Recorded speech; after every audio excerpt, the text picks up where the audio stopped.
Éternel Dieu de grâce, Père, nous voulons te dire merci encore parce que c'est toi qui contrôles toutes choses, Seigneur Père.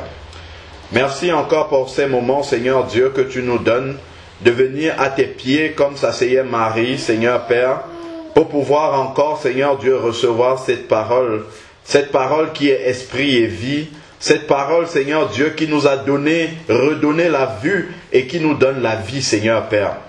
Oh Seigneur, nous voulons encore boire au torrent de source d'eau vive qui coule de ton sein, parce que tes paroles, Seigneur Dieu, sont la source de la vie. Seigneur Père, nous te prions de venir encore nous remplir de ta vie, Seigneur Père, au travers de ta parole. Seigneur, que toute chair puisse se taire maintenant, que vraiment, Seigneur Dieu, tout ce qu'il y a de l'être humain, Seigneur Dieu, en moi puisse se taire, et que seul ton esprit maintenant, Seigneur Dieu, puisse s'exprimer, puisse vraiment, Seigneur Dieu, nous conduire tous, Seigneur Dieu, dans la profondeur même de ta parole, Père.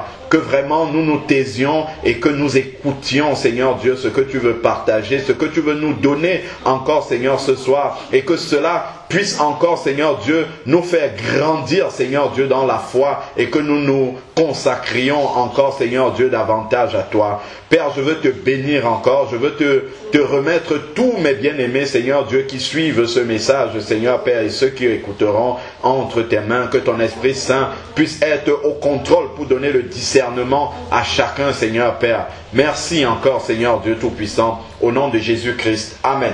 Amen. Amen. Que le nom du Seigneur soit béni. Nous bénissons le Seigneur pour sa parole qui est la source de la vie, comme on a dit. Sa parole grâce à laquelle nous confessons de ne pas être dans les ténèbres, mais d'être dans la lumière, sous réserve que nous laissons éclairer par cette parole et que nous marchions dans la vérité. Donc, plusieurs parmi nous ont été présents ou ont écouté les messages que le Seigneur nous a permis de partager sur la croix de Jésus, qui est vraiment le message principal, le message central même de l'évangile. C'est la croix de Jésus est vraiment le fondement même de la foi chrétienne. Si on enlève la croix de l'évangile, l'évangile devient sans puissance. Parce que l'apôtre Paul a dit que la prédication, il a dit de la part du Seigneur, c'est le Saint-Esprit qui a parlé au travers de l'apôtre Paul, il a dit que la prédication de la foi, c'est 1 Corinthiens 1 au verset 18 je crois, la prédication de la foi, de la croix est une folie pour ceux qui périssent, mais pour nous qui croyons, c'est une dynamite, c'est une force, c'est une puissance. Donc la puissance même de l'évangile réside dans la croix de Jésus. S'il n'y avait pas la croix de Jésus, vraiment l'évangile serait complètement vide et sans puissance. Cependant, nous avons partagé, je crois, en 3 messages, la croix. Mais il y a quelque chose, il y a un sujet sur lequel nous devons encore vraiment nous plonger pour méditer encore davantage, parce que la croix toute seule comme ça a certes une grande signification, mais elle reste encore ordinaire si nous ne la complétons pas, si nous ne rentrons pas dans la parole pour voir vraiment ce qui fait de la croix ce qu'elle est. Ce que nous avons étudié et nous avons dit que la croix est ce qu'elle signifie pour nous. Je rappelle que c'est justement parce que Jésus a été à la croix qu'il a remporté la victoire à la croix que nous avons un héritage en Christ, que nous sommes co-héritiers du trône, que nous sommes appelés enfants de Dieu, que nous avons l'assurance du salut, que nous sommes délivrés de la puissance des ténèbres, que nous avons en fait un ensemble en fait de tout ce que nous sommes en Christ. Véritablement, cet héritage-là découle immédiatement de la croix. Mais tout cela n'est vrai que parce qu'il y a la résurrection après la croix. S'il n'y a pas la résurrection de Jésus, même la croix est vaine. La croix serait simplement, comment dire, Jésus serait simplement un modèle. Un modèle de quelqu'un qui a tellement aimé les hommes qu'il s'est sacrifié pour eux, il est allé mourir pour eux. Mais c'est la résurrection de Jésus qui marque vraiment toute la différence entre la foi chrétienne et toutes les autres foi qui puissent exister sur la terre. Donc, si nous parlons tout ce que nous avons, le Seigneur a pu nous dire sur la croix, n'est vrai que parce qu'il y a la résurrection après. Tout cela n'a un sens, n'a une puissance que parce qu'il y a la résurrection. Donc, sans la résurrection, la croix n'est rien du tout. Donc, c'est pour cela qu'aujourd'hui, vraiment, le Seigneur m'a mis à cœur que nous puissions partager effectivement sur la résurrection de Jésus. La résurrection qui est vraiment le retentissement même, l'accomplissement même de l'œuvre de la croix. C'est la résurrection qui donne tout son sens, toute sa substance à la croix réside, toute la substance de la croix réside dans la résurrection de Jésus. Donc, si Jésus était mort, si Jésus était mort à la croix, comme nous avons dit, et qu'il était resté dans la tombe, il aurait été un bon philanthrope. Pourquoi philanthrope? Parce qu'il aurait aimé les hommes, tellement aimé les hommes, au point d'aller se sacrifier pour eux, mourir sur le bois pour les hommes. Bon, des philanthropes, il en existe beaucoup dans le monde. Il y a des personnes qui vont se jeter au feu pour défendre leur religion, par exemple. D'autres vont s'immoler parce qu'il y a trop de pauvres dans le monde. Vous voyez souvent à la télé, il y a des personnes qui font la grève de la faim. Ils vont se mettre devant un ministère, ils font la grève de la faim parce qu'il y a trop, comment dire, les lois du pays, par exemple, ne conviennent pas. Ils trouvent que la population souffre beaucoup. Bon, ils vont faire toutes sortes de sacrifices. Donc, si Jésus était simplement mort à la croix et resté dans le tombeau, il se serait rangé au rang de ce type de personnes-là, ce type de personnes qui aiment tellement, en fait, les personnes avec lesquelles elles vivent au point de se sacrifier pour elles. Bon, ça aurait été aussi un bon exemple de martyr. Quand nous voyons par exemple dans la religion musulmane, il y a beaucoup de personnes qui vont se mourir en martyr en pensant faire du bien. Donc, certaines de ces personnes-là, beaucoup sont trompées, certaines sont tout à fait sincères, donc tout dépend vraiment du poison qu'elles ont avalé et qu'elles ont cru comme étant la vérité. Donc, en allant se sacrifier comme ça, elles pensent faire du bien, elles pensent vraiment apporter quelque chose à ceux qui vont rester derrière. Vous avez des personnes, je prends par exemple Mohandas Karamchand Gandhi par exemple, qui s'est sacrifié pour le peuple indien, qui a été quasiment jusqu'à la mort pour son peuple. C'est un bel exemple de martyr, de quelqu'un qui va jusqu'à la mort, qui sacrifie toute sa vie pour, justement, pour son peuple, pas pour lui-même, mais pour les autres. Ça reste l'exemple aussi de Nelson Mandela, qui a passé 27 ans de sa vie en prison pour le peuple d'Afrique du Sud et pour les autres peuples opprimés dans le monde. Ça, ce sont de très beaux exemples, mais ça reste humain.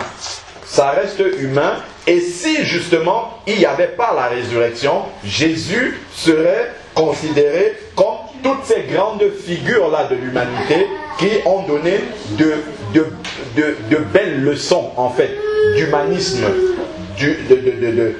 d'amour humain pour les gens. C'est dans ce domaine-là qu'on aurait pu classer le Seigneur Jésus. Donc d'amour pour son prochain. Certaines religions, comme l'islam par exemple, le considèrent comme un grand prophète. Oui, Jésus est un grand prophète, il croit même dans les miracles que Jésus a fait. Mais seulement il nie la résurrection. Et ça change tout. C'est bien, Jésus était effectivement un grand prophète. Jésus a fait beaucoup de miracles. Mais jusque-là, s'il n'y a pas la résurrection, ce n'est toujours pas le vrai Jésus. Ce n'est pas celui auquel nous croyons. Alors, donc, beaucoup de personnes, et notamment des personnes religieuses, considèrent Jésus, vous allez dans la rue, demandez aux gens c'est qui Jésus, ainsi de suite, vous allez vous rendre compte que les gens ont beaucoup d'admiration pour le personnage de Jésus. Une fois, je discutais même avec mon médecin généraliste, quand j'étais allé la rencontrer, je lui parlais du Seigneur, et elle me disait qu'elle est très fascinée par le personnage de Jésus.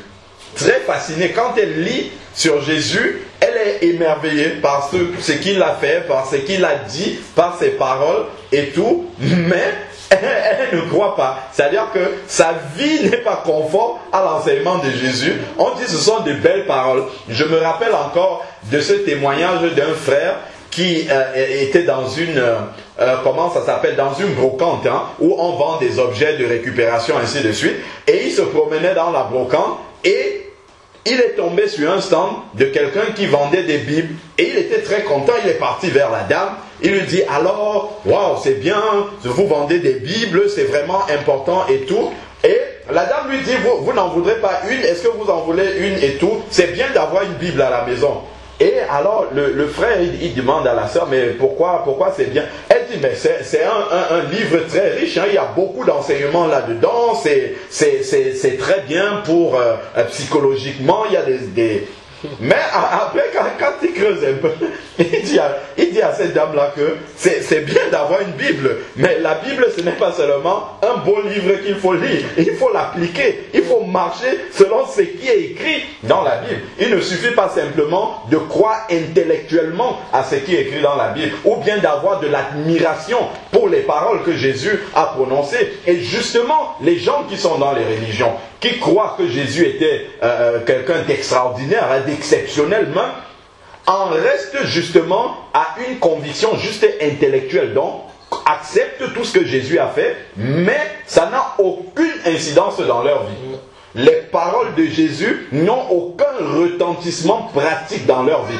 Et c'est ça qui va faire toute la différence avec nous, chrétiens, qui avons mis notre foi en Jésus. Donc, on va voir par exemple, les catholiques par exemple, reconnaissent aussi, même jusqu'à la résurrection de Jésus, hein, reconnaissent même la résurrection de Jésus, mais ce n'est pas pour autant que l'enseignement pratique de la parole de Dieu, ils obéissent. Jésus a enseigné, enfin il a répondu au diable, c'est dans Matthieu 4, lorsque le diable est venu le tenter. Il a dit, tu adoreras le Seigneur ton Dieu et tu le serviras lui seul. Mais pourquoi eux, sachant ces enseignements-là, n'obéissent pas à la parole de Jésus en allant prier Marie, en allant se prosterner devant la statue de Marie et ainsi de suite? Donc ça montre que c'est une religion qui croit intellectuellement à l'enseignement de Jésus, mais dans la pratique, ça n'a pas une incidence concrète. Donc, simplement sur ce premier commandement-là, qui dit qu'on ne doit adorer que Dieu. Donc déjà, ça montre qu'on peut avoir une compréhension intellectuelle, même une acceptation intellectuelle de la résurrection de Jésus, mais que notre vie reste stérile. C'est-à-dire que notre vie demeure comme si Jésus n'avait jamais ressuscité, exactement comme les païens. Voilà. Donc, et nous comprenons bien qu'il ne doit pas en être ainsi pour les chrétiens. Alors, la résurrection est vraiment un événement exceptionnel que l'humanité, quand je parle de la résurrection, je parle de la résurrection de Jésus. La résurrection de Jésus est un événement sans précédent dans l'histoire de l'humanité, et il n'y en aura jamais d'autres résurrections comme celle-là. En tout cas, d'autres événements même comme la résurrection de Jésus. Avec toutes les conséquences derrière. Qu'est-ce qui fait donc la particularité de la résurrection du Seigneur Jésus? Bon, déjà, comme je l'ai dit tantôt, c'est un événement sans précédent. Mais, dans l'histoire, quand on lit notre Bible, il y a eu d'autres résurrections. Et ça, j'en ai noté quelques-unes. Prenons 1 Roi 17, verset 17. Il y a une première résurrection là-bas qui est indiquée.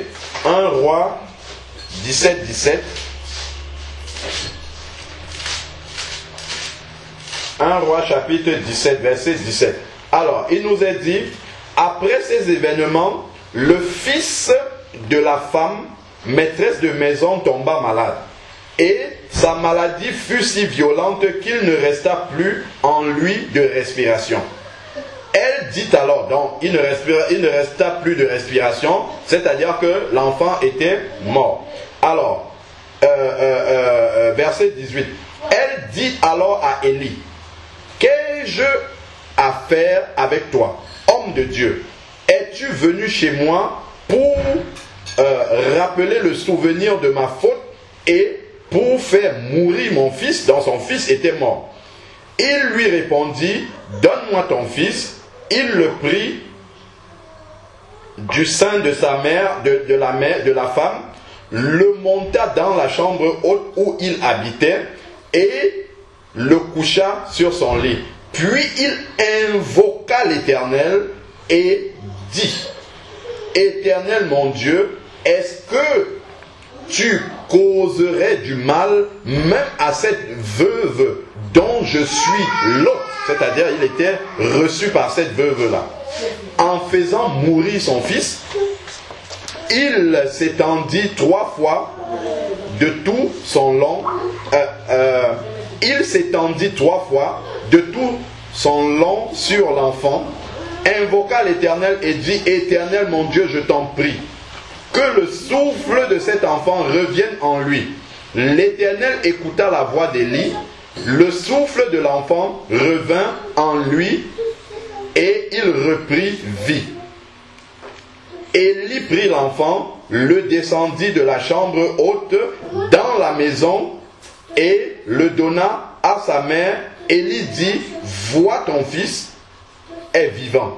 La mère dit à Élie, maintenant je reconnais que tu es un homme de Dieu. Donc déjà même, le fait que l'enfant soit revenu à la vie pousse la veuve à confesser que Élie est véritablement un serviteur de Dieu. Ça déjà, ce sont déjà des préludes qui vont nous permettre de comprendre encore davantage les conséquences qu'il y a derrière la résurrection de Jésus. Donc la veuve a reconnu par la résurrection de son enfant que Élie était véritablement un serviteur de Dieu. Et que la porte de l'Éternel et que la parole de l'Éternel, autant pour moi, dans ta bouche est vérité. Donc, la résurrection de l'enfant de la veuve.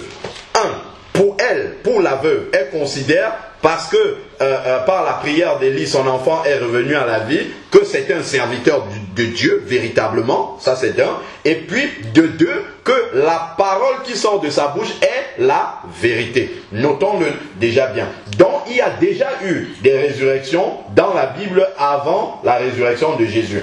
Il y en a une autre que j'ai notée, c'est dans 2 Rois, verset 4. Chapitre 4, autant pour moi, 2 Rois 4, verset 18. 2 Rois, chapitre 4, verset 18.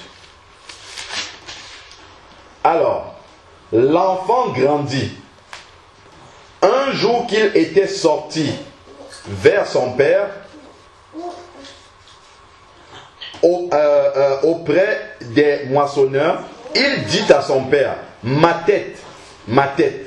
Le père dit à son jeune enfant, à son jeune serviteur, autant pour moi, porte-le à sa mère. Le serviteur l'emporta et l'amena à sa mère. L'enfant resta sur les genoux de sa mère jusqu'à midi. Puis il mourut. Donc voilà encore un enfant mort. Puis il mourut. Alors, ensuite, verset 21, elle monta, le coucha sur le lit de l'homme de Dieu, ferma la porte sur lui et sortit. Elle appela son mari et dit, envoie-moi, je te prie, un des jeunes serviteurs et une des ânesses, je couche chez l'homme de Dieu. Et je reviens. Et il dit, pourquoi vas-tu aujourd'hui chez lui? Ce n'est ni une nouvelle lune, ni sabbat. Elle répondit, tout va bien. Puis elle fit sceller l'ânesse et dit à son jeune serviteur, conduis-la et marche, ne t'arrête pas en route sans que je ne te le dise. Alors, verset 25, elle partit donc et se rendit vers l'homme de Dieu, sur le mont Carmel. Quand l'homme de Dieu l'aperçut de loin, il dit à son jeune serviteur Géasi, voici cette Sunamite. Donc c'est Élisée ici. Maintenant, cours donc à sa rencontre et dis-lui, vas-tu bien? Ton mari va-t-il bien? L'enfant va-t-il bien? Elle répondit bien. Dès qu'elle fut arrivée auprès de l'homme de Dieu sur la montagne, elle étreignit ses pieds. Géasi s'approcha pour la repousser, mais l'homme de Dieu dit, laisse-la. Car son âme est dans l'amertume, or l'Éternel l'a cachée et ne m'en a pas averti. Alors elle dit, ai-je demandé un fils à mon Seigneur? N'ai-je pas dit, ne me trompe pas?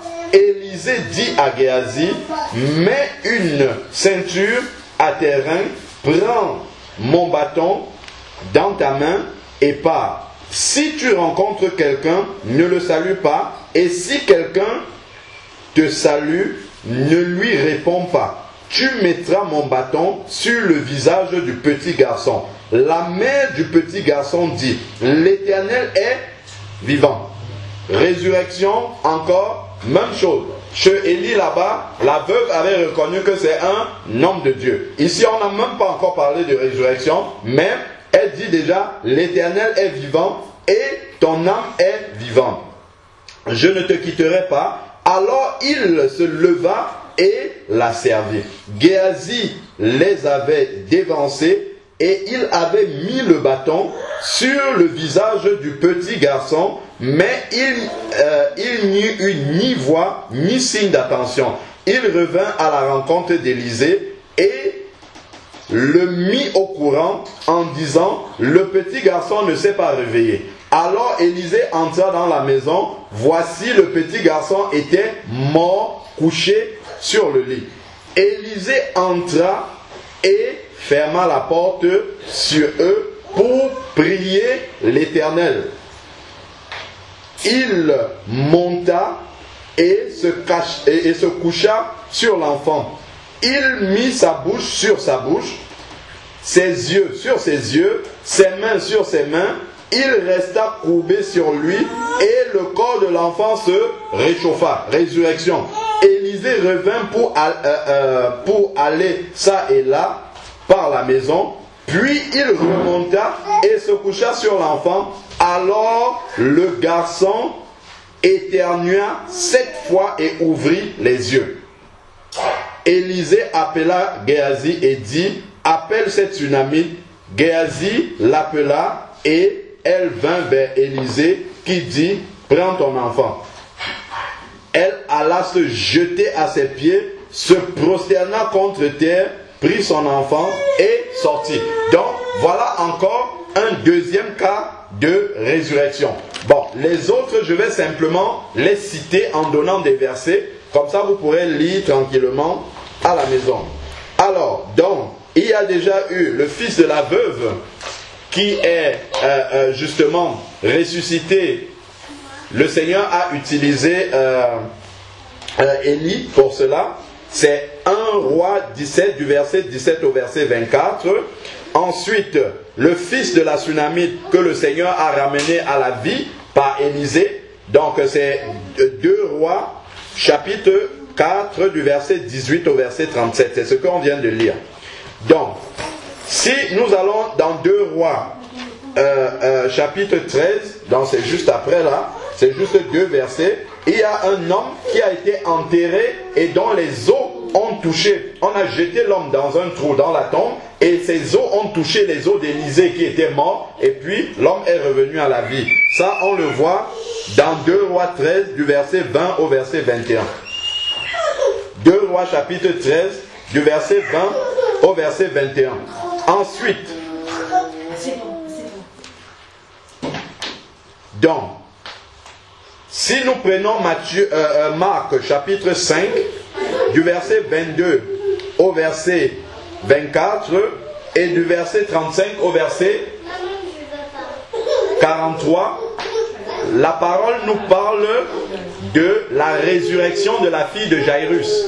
Nous savons tous cette histoire où Jésus a ressuscité la fille de Jairus. C'est dans Marc 5, du verset 22 au verset 24 et du verset 35 au verset 43.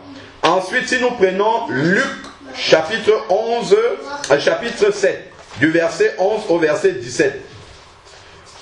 Lorsque Jésus était de passage dans la ville de Naïm, il a ressuscité le fils d'une veuve, là-bas également.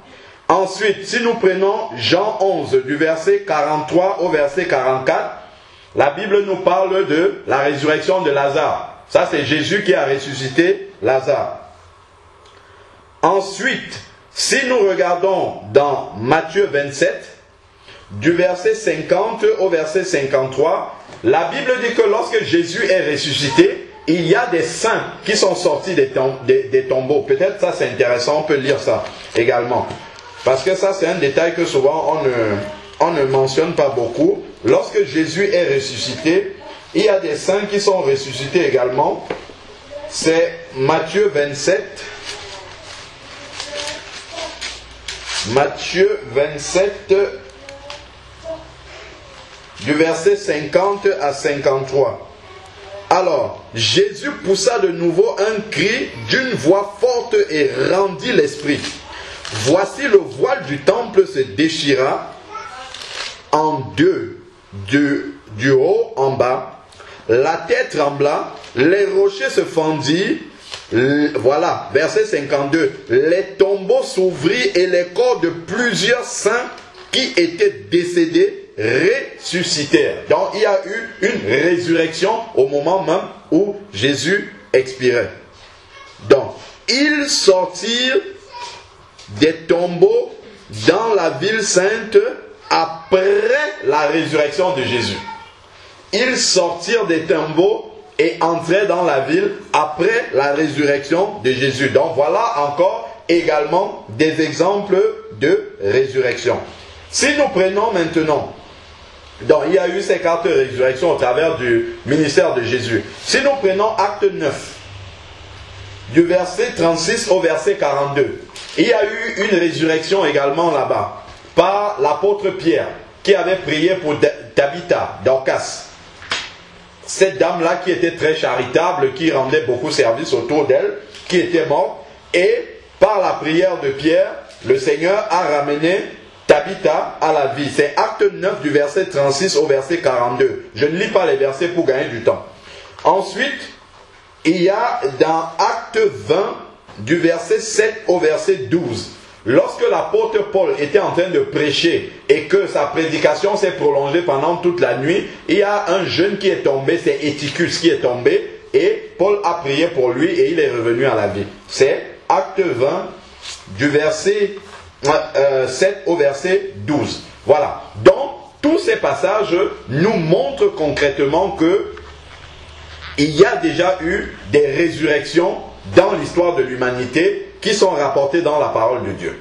Donc, toutes ces résurrections-là ont eu lieu, mais puisque nous disons que la résurrection de Jésus est un événement sans précédent, un événement sans commune mesure dans l'histoire de l'humanité, il faut donc que nous puissions comparer la résurrection de Jésus. Quelle différence y a-t-il entre la résurrection de Jésus et la résurrection, toutes les résurrections que nous avons citées là? Parce que voilà des personnes aussi qui sont revenues à la vie. Mais qu'est-ce qui nous fait dire dans la parole de Dieu que la résurrection de Jésus est exceptionnelle? Déjà, le premier constat, si nous balayons toutes les résurrections que nous avons vues là,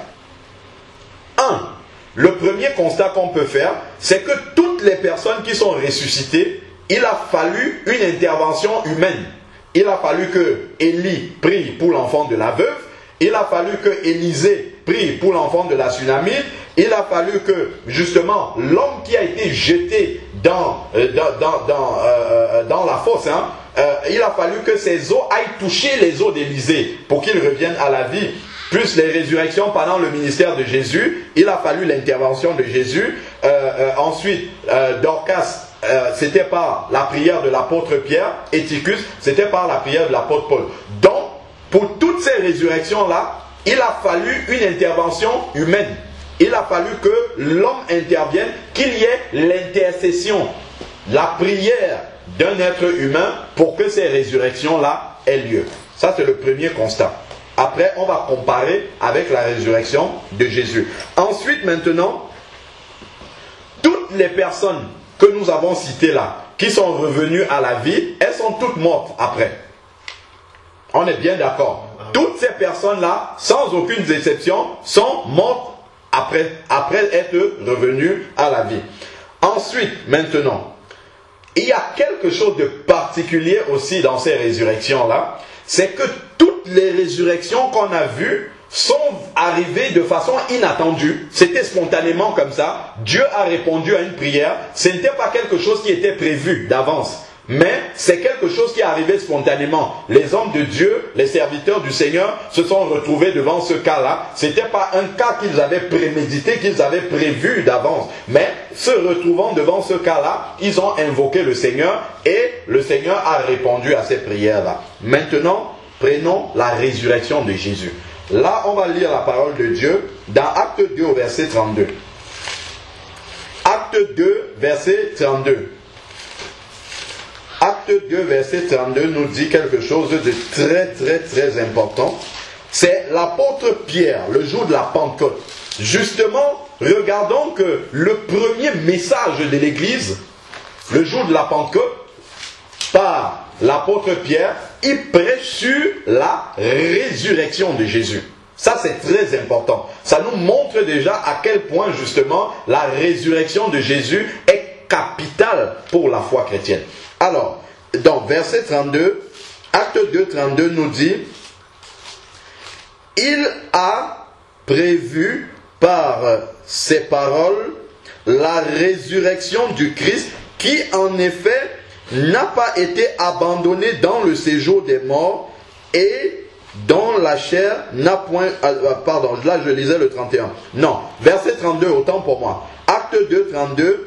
Ce Jésus, Dieu l'a ressuscité, nous en sommes tous témoins. C'est Dieu qui a directement ressuscité Jésus sans qu'il n'y ait besoin qu'un être humain vienne intercéder. Les apôtres ne sont pas venus se mettre devant la tombe et puis ils ont commencé à prier et Jésus est revenu à la vie. Pas du tout. Jésus est revenu à la vie directement par la puissance du Saint-Esprit sans qu'il y ait eu besoin d'intercession. La preuve d'ailleurs c'est que les apôtres, lorsque Marie leur a dit que Jésus est revenu à la vie, ils ont douté. Donc il n'y a personne qui a même intercédé même pour que Jésus puisse revenir à la vie. Contrairement à toutes les autres résurrections qu'on a vues où il a fallu l'intercession humaine. Nous avons dit également que toutes les personnes qui sont ressuscitées sont mortes une deuxième fois. Mais regardons ce que nous dit Romains 6, verset 9. Romains 6, verset 9 nous dit quelque chose sur la résurrection de Jésus. Tout ce que nous sommes en train de dire là, c'est capital non seulement pour affermir notre foi, mais aussi lorsque nous nous retrouvons à discuter, à échanger avec les personnes qui ont une autre foi que la foi chrétienne, nous avons des preuves, des éléments, des fondements pour dire que notre foi n'est pas comme celle des autres. C'est ça, c'est sur la résurrection de Jésus justement. Nous pouvons parler avec eux en leur disant que notre foi n'est pas comme les autres foi. C'est pour ça que vraiment, il faut bien méditer encore sur la résurrection de Jésus, savoir en quoi justement la résurrection de Jésus tranche avec tout ce que l'humanité a pu connaître jusque-là. Quel est vraiment l'apport, l'impact principal, la différence de la résurrection de Jésus avec tout ce que l'humanité a pu connaître avant Jésus. Et là maintenant, nous pouvons parler avec les autres. Lorsque nous évangélisons, nous pouvons parler avec conviction de ces choses-là parce que justement, nous avons la foi dans cela. Et cette foi-là est donnée par la parole de Dieu. Romains 10, verset 17. la foi vient de ce qu'on entend, et ce qu'on entend vient de la parole de Dieu. Alors, nous étions en train de dire, Romains 6, verset 9. Sachant que Christ, ressuscité d'entre les morts, ne meurt plus. Amen. Amen, amen. Jésus, ressuscité d'entre les morts, ne meurt plus. Contrairement à toutes les autres résurrections qu'on a vues, toutes ces personnes-là sont mortes après, mais Jésus, ressuscité, ne meurt plus. Ça fait déjà toute la différence, une deuxième différence avec tous les autres cas de résurrection que nous avons vus. Maintenant, nous avons dit aussi à propos des autres résurrections que c'est quelque chose qui est arrivé de façon inattendue. Les serviteurs de Dieu qui ont intercédé pour ces personnes-là n'avaient pas prémédité que cela devait se produire, mais elles ont presque été surprises de se retrouver déjà devant ce cas-là, et puis que le Seigneur puisse exaucer cette prière-là. Prenons Matthieu 17, verset 9. Matthieu chapitre 17, verset 9. Alors, qu'est-ce que la parole nous dit? Matthieu 17. Je suis dans Marc. Matthieu 17, verset 9 dit: comme il descendit de la montagne, Jésus leur donna cet ordre: ne parlez à personne de cette vision. Donc ça, c'était après la transfiguration. Jusqu'à ce que le Fils de l'homme soit ressuscité d'entre les morts. Amen. Amen. Jusqu'à ce que le Fils de l'homme soit ressuscité d'entre les morts. C'est-à-dire que Jésus a annoncé lui-même sa résurrection. Donc c'était pas un événement inattendu, c'était un événement normalement attendu. Normalement, les apôtres devaient être le 3e jour devant la tombe, ayant entendu les paroles de Jésus. Ils devaient être devant la tombe en train d'attendre que le miracle se produise. Donc, la résurrection de Jésus, c'était quelque chose de prévu, d'annoncé même avant. Et ça tranche avec les autres résurrections. Comme on l'a dit, il l'avait annoncé lui-même. Ce n'est pas que quelqu'un d'autre, un prophète l'a annoncé, mais lui-même, il a annoncé qu'il devait ressusciter. Et justement, quand les gens vont venir vous dire, oui, Jésus était un prophète comme Mohamed, tout ça, voici les arguments, justement, qu'on peut donner pour réfuter et dire que vous ne pouvez même pas vous mettre à comparer Jésus avec un être humain qui a vécu sur la terre. Comment quelqu'un peut annoncer qu'il va ressusciter, et c'est ce qui se produit. Il annonce lui-même avant. Donc, si nous regardons encore dans Matthieu 26, 31 à 32. Matthieu 26, verset 31.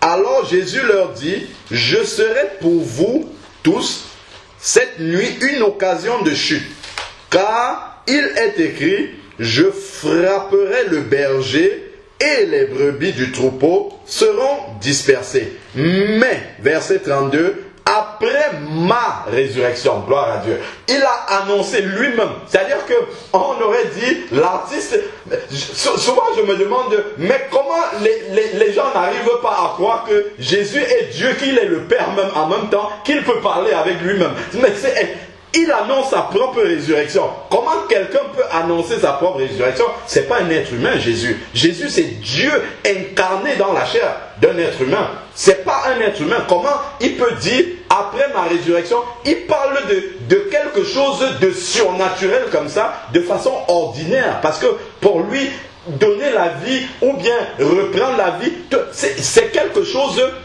d'ordinaire pour lui. Il dit après ma résurrection, il parle de ça avec assurance et il ne met pas un si. Il ne dit pas si Dieu me ressuscite le 3e jour. Il dit après ma résurrection, il en parle de façon naturelle. Aucun être humain ne peut parler comme ça. Ça nous montre déjà que Jésus ne peut parler avec cette assurance-là que parce qu'il est Dieu. La résurrection de Jésus est une preuve que Jésus est Dieu. Et ça, on va encore le voir. On va encore le voir de façon pratique. Il dit après ma résurrection. Il ne dit pas après que le Père m'ait ressuscité. Et il dit après ma résurrection avec une telle assurance que vraiment les disciples auraient pu à ce stade-ci, vraiment commencer à comprendre réellement qui est Jésus. Alors, il dit, après ma résurrection, je vous précéderai en Galilée. Donc, ce deuxième verset nous montre encore que Jésus a annoncé lui-même sa résurrection. Donc, c'était quelque chose, c'était un événement prévu d'avance, annoncé, contrairement à toutes les autres résurrections que nous avons pu voir jusque-là. Toutes les personnes que nous avons citées, qui sont revenues à la vie, une autre caractéristique, c'est que Lazare, par exemple, qui est ressuscité, était toujours un pécheur, donc il est ressuscité dans son corps de péché, dans le corps qu'il avait avant sa mort. Donc il est revenu dans le même corps. Alors que Jésus est ressuscité dans un corps glorifié. Il a le corps que nous allons revêtir au moment de la résurrection. Voilà, donc ça marque toute la différence. Donc Jésus ressuscité n'est pas comme le fils de la tsunami ressuscité. Il n'est pas comme Lazare ressuscité, pas du tout. Il est dans un autre état corporel. Son corps est le corps de résurrection, est un corps glorifié, est le corps sans péché. Voilà, contrairement à toutes les autres résurrections que nous avons vues. Maintenant, nous allons entrer en profondeur dans le fondement même de la résurrection. C'est-à-dire que, qu'est-ce que la résurrection de Jésus prouve? Et vous allez voir que toutes les religions s'attaquent à la foi chrétienne à cause de la résurrection de Jésus. Vous pouvez parler avec les gens des religions de Dieu. Les gens seront d'accord avec vous, on parle de Dieu, Dieu est monté, il est descendu. Mais déjà, quand vous allez aborder la question de Jésus, vous allez avoir des problèmes avec les Juifs. Vous allez avoir des problèmes avec... Les musulmans peuvent encore, quand ils reconnaissent Issa, mais tant qu'il est prophète. Mais les musulmans vont nier que Jésus est allé à la croix et ils vont nier qu'il est ressuscité. Pourquoi? Et ça, c'est le diable qui fait ça. Parce que toute la puissance de l'évangile est dans la croix et la résurrection de Jésus. Amen. Si on enlève ça de l'évangile, c'est fini. La foi chrétienne est exactement comme toutes les autres foi sur la terre. Donc faire les bonnes œuvres, le salut par les œuvres, on essaye de faire du bien à gauche, à droite. La foi chrétienne serait exactement comme les témoins de Jéhovah qui sortent tous les matins pour évangéliser parce qu'ils veulent acheter leur salut, mériter leur salut. La foi chrétienne serait exactement pareille. Mais toute la puissance de la foi, toute la particularité, la puissance même de la foi chrétienne repose sur la croix et la résurrection. Voilà pourquoi toutes les religions qui existent sur la terre le diable aide, ce n'est même pas va, le diable aide ces religions-là à renier, à combattre, à nier la croix de Jésus, à nier sa résurrection. Parce qu'on sait que si on enlève ça aux chrétiens, terminé, c'est fini. On n'a plus aucune puissance, on ne peut plus rien faire du tout, ni chasser les démons, ni guérir les malades, ni rien faire, ni même avoir l'assurance du salut. Terminé.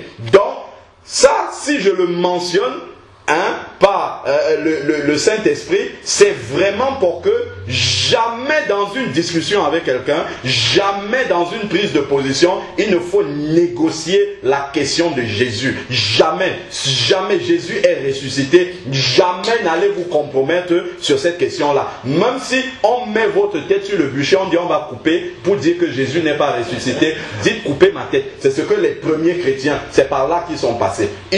On a dit Jésus n'est pas... D'ailleurs, on a donné beaucoup d'argent aux gardes du tombeau de Jésus pour qu'ils inventent une histoire. Parce que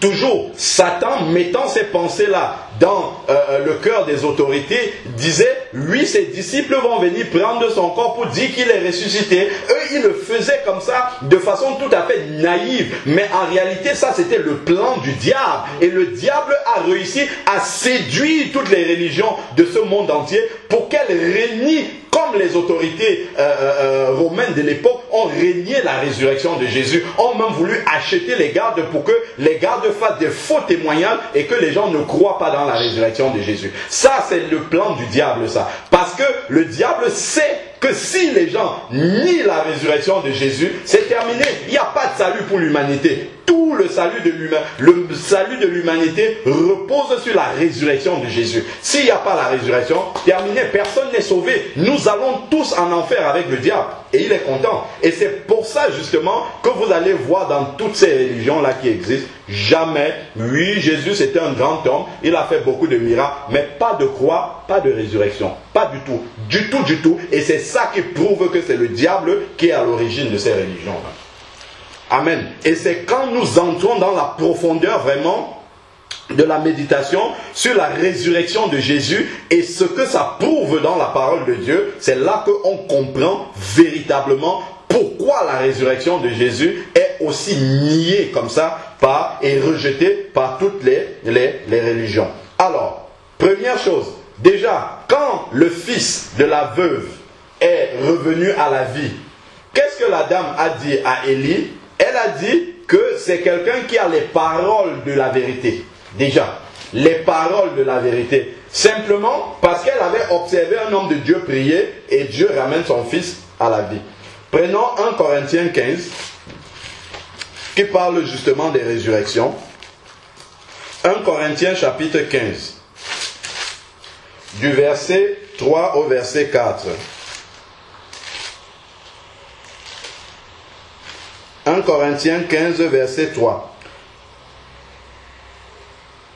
Je vous ai transmis avant tout ce que j'avais reçu. Christ est mort pour nos péchés, selon les Écritures. Donc même la croix, il avait annoncé. Il est mort non pas comme ça, de façon inattendue, non pas comme ça par hasard, mais il est mort selon les Écritures. Continuons la lecture. C'est selon les Écritures. Il a été enseveli et il est ressuscité le troisième jour selon les Écritures. Donc la résurrection est une preuve que les Écritures sont la vérité. Il est ressuscité selon les Écritures, il est allé à la croix selon les Écritures. C'est-à-dire, il avait annoncé cela avant, les prophètes avaient annoncé cela avant, et la matérialisation, l'accomplissement de cela prouve que les Écritures sont la vérité. Donc, ça prouve que la Bible est la vérité. Amen. Amen. Vous enlevez la résurrection, la Bible devient un mensonge, ce n'est plus la vérité. La résurrection est la preuve que la Bible, la parole de Dieu, est la vérité. Donc, c'est pour ça que sur ces questions-là, parce que les gens vont vous dire, mais qu'est-ce qui prouve que c'est la Bible qui a raison et pas le Coran? Voilà des éléments précis, patents, c'est la résurrection de Jésus. Nous avons foi dans cette résurrection-là. C'est cela qui prouve justement que la parole de Dieu est la vérité. Il est ressuscité conformément à la parole de Dieu. Si nous prenons Matthieu 28, encore. Matthieu 28, verset 6. Matthieu 28, verset 6. Matthieu 28, verset 6 nous dit: il n'est pas ici. En effet, il est ressuscité comme il avait dit. Amen. Amen. Soulignons-le comme il avait dit. La preuve, il est ressuscité comme il avait dit. Ce qui prouve que tout le message de Jésus, toutes les paroles de Jésus, c'est la vérité. Voilà pourquoi Jésus pouvait dire: je suis le chemin, la vérité et la vie. Il n'a pas dit: je suis un chemin, une vérité et une vie. Je suis le chemin, le seul, la vérité et la vie. Voilà pourquoi après Acte 4, verset 12, va dire: il n'y a aucun autre nom qui ait été donné sous le ciel par lequel les hommes doivent être sauvés que le nom de Jésus. C'est parce qu'il y a ça là, la résurrection, comme lui-même il avait dit, il est revenu à la vie, et ça nous prouve que toutes ces paroles c'est la vérité, parce qu'il a annoncé et c'est arrivé justement ça s'est accompli exactement comme il avait dit. Si nous prenons maintenant Jean 2, verset 22. Jean 2, verset 22. Jean chapitre 2, verset 22. Quand il fut ressuscité d'entre les morts, ses disciples se souvinrent qu'il avait dit cela. Lorsque l'accomplissement est venu, les disciples se sont rappelés de ce que Jésus avait dit. Et alors, qu'est-ce qui s'est passé après? Ils crurent à l'écriture et à la parole que Jésus avait dite. Vous voyez donc que la résurrection est la preuve, encore une fois, là maintenant c'est un verset biblique qui le dit, la résurrection est la preuve que la parole de Dieu, c'est la vérité, et que les paroles de Jésus étaient toutes vraies, sans aucune exception. La résurrection prouve cela. Sinon, on aurait pu mettre les paroles de Jésus en doute. On aurait pu dire, mais qu'est-ce qu'il prouve? Il y a des grands politiciens qui disent de belles paroles. Il y a de bons philanthropes qui ont de belles pensées. Mais qu'est-ce qui fait la différence entre les paroles de Jésus et les paroles de tous ces hommes-là qui parlent très bien? C'est l'accomplissement. L'accomplissement, il dit et la chose arrive. C'est là-dedans, justement, que nous voyons toute la véracité de cette parole-là. Alors, deux maintenant. On a déjà vu la première chose que la résurrection prouve, la résurrection de Jésus prouve que la parole de Dieu est la vérité. C'est la première chose. Deuxième preuve maintenant que nous apporte la résurrection de Jésus, c'est que elle prouve que Jésus est le Fils de Dieu. Sans la résurrection, il aura beau parler dessus le Fils de Dieu, mais il n'y a pas de preuve matérielle. Lui, il a fait beaucoup de miracles, mais il y a aussi des prophètes par lesquels Dieu faisait des miracles. On aurait, d'ailleurs, les musulmans, je reviens encore dessus, parce qu'ils vont vous dire, oui, c'était un grand prophète, il a fait beaucoup de miracles, il croit dans tous les miracles de Jésus. Mais ils ne croient pas que Jésus est le Fils de Dieu. Et c'est parce qu'ils ne croient pas à la résurrection qu'ils ne croient pas que Jésus est le Fils de Dieu.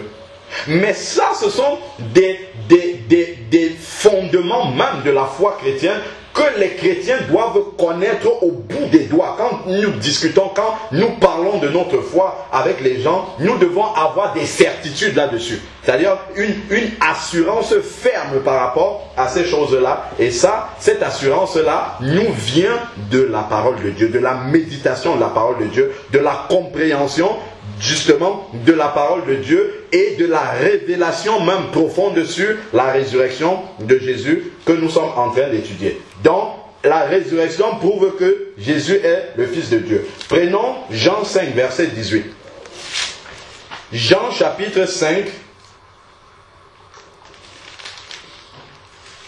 verset 18. Et ça, c'est extraordinaire. Jean chapitre 5, verset 18.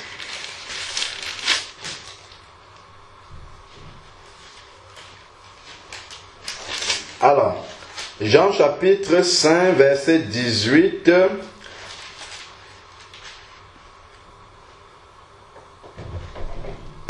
Je prends à partir du verset 17 pour mieux comprendre. Mais Jésus leur répondit, je crois aux pharisiens qui lui reprochaient d'avoir guéri quelqu'un le jour du sabbat. Mais Jésus leur répondit, mon Père travaille jusqu'à présent, moi aussi je travaille. À cause de cela, les Juifs cherchaient encore plus à le faire mourir. Non seulement parce qu'il violait le sabbat, mais parce qu'il disait que Dieu était son propre Père. Ce faisant, lui-même égal à Dieu. C'est-à-dire que, contrairement aux chrétiens, les chrétiens se demandent est-ce que Jésus est Dieu? Tout ça, on se pose des questions qui ne devraient même pas se poser. Les Juifs qui connaissaient la Torah, quand quelqu'un dit qu'il est le Fils de Dieu, il se prend pour le Fils de Dieu, eux ils comprenaient directement qu'il est en train de dire qu'il est Dieu. Voilà pourquoi on voulait le lyncher. Donc la résurrection prouve que Jésus est Dieu lui-même manifesté en chair. C'est ça la preuve. La preuve, c'est que Jésus est Dieu lui-même manifesté dans la chair d'un être humain. Et les Juifs nous en donnent le témoignage ici. C'est que quand, selon les Écritures, prouve bien qu'il est le Fils de Dieu. Mais les Juifs, quand il appelle Dieu son Père, ils comprennent que, mais qu'est-ce qu'il est en train de dire? C'est un blasphème. Il est en train de blasphémer. Comment il peut se prendre pour Dieu, lui qui n'est qu'un homme? Voilà encore un élément qui nous le dit. Si nous prenons Jean 20, verset 28, ça c'est extraordinaire. Après la résurrection, qu'est-ce que Thomas va faire? Jean 20, verset 28. Thomas qui était un juif, je rappelle bien. Juif, ça veut dire qui connaît la loi, qui connaît les commandements de Dieu, qui connaît les interdits, qui connaît l'idolâtrie, hein, ce que ça signifie d'être un idolâtre. Et qu'est-ce que Thomas fait? Verset 27 déjà. Bon, prenons partie du verset 26 pour bien comprendre. 8 jours après, les disciples de Jésus étaient de nouveau dans la maison et Thomas avec eux. Jésus vint, les portes étaient fermées et debout au milieu d'eux, il leur dit que la paix soit avec vous. Puis, il dit à Thomas, avance ici ton doigt. Ça c'est après la résurrection. Avance ici ton doigt, regarde mes mains, avance aussi ta main et mets-la dans mon côté et ne sois pas incrédule, mais crois. Thomas lui dit, verset 28, mon Seigneur et mon Dieu. Donc la résurrection de Jésus pour Thomas était la preuve que c'est Dieu lui-même qui était manifesté en chair. Et je rappelle que Thomas c'est un juif. C'est-à-dire que Thomas sait qu'on n'adore que Dieu. Il n'y a que à Dieu qu'on peut dire Seigneur. Il le sait et il dit mon Seigneur et mon Dieu. Pourquoi? Parce que la résurrection était là. Nous, chrétiens, qui avons le Saint-Esprit, qui avons la révélation, nous disons que nous croyons dans la résurrection, mais nous ne croyons pas que Jésus est Dieu. Il y a une contradiction dans notre foi. Il y a vraiment une contradiction. Voilà Thomas lui-même. Ici, là, l'effusion du Saint-Esprit de la Pentecôte n'avait même pas encore eu lieu. Mais quand Thomas est témoin oculaire de la résurrection, il voit Jésus ressuscité devant lui. Il se souvient que Jésus avait annoncé ça. Il dit, mais ça ne peut être que Dieu. Ça ne peut être que lui. Mais nous, les chrétiens, on dit, oui, Jésus est ressuscité le 3e jour, tout ça. Quand on dit à quelqu'un, Jésus est Dieu, il dit, non, c'est pas vrai. C'est pas la parole de Dieu. Parce que justement, je ne sais pas, les Juifs même avaient une plus grande révélation de cela. Certains disent, oui, Jésus est le Fils de Dieu, mais il n'est pas Dieu. Alors que les Juifs, ici, quand il a appelé Dieu son Père dans Jean 5, au verset 18, ils ont pris les pierres pour le lapider directement, parce qu'ils ont compris que, mais s'il est en train de dire ça, il est en train de dire qu'il est Dieu lui-même. Comment un homme peut dire qu'il est Dieu? Voilà. Et ça, ce sont des Juifs. C'est-à-dire que ce ne sont même pas des chrétiens remplis du Saint-Esprit. Mais eux, ils ont cette révélation-là. Pourquoi? Parce qu'ils connaissent la parole. Quand on connaît bien la parole, on comprend ces choses-là. Alors, donc, si nous prenons maintenant Luc 24, verset 52, nous allons voir dans Luc 24... verset 52. Je rappelle toujours que les disciples sont des Juifs.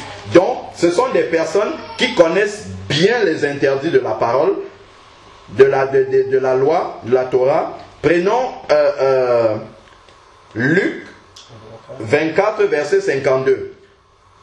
Alors, après eux, prenons à partir du verset 50 pour bien comprendre. Il les emmena jusque vers Béthanie. Puis, il leva les mains et les bénir. Pendant qu'il les bénissait, il se sépara d'eux et fut enlevé au ciel. Donc ça, c'est le jour de l'ascension. Verset 52. Pour eux, après l'avoir adoré, ils retournaient à Jérusalem avec une grande joie et ils étaient continuellement au temple et bénissaient Dieu. Donc c'est après la résurrection que les disciples ont commencé à adorer Jésus. Et pour un juif, adorer quelqu'un, ce n'est que Dieu qu'on peut adorer.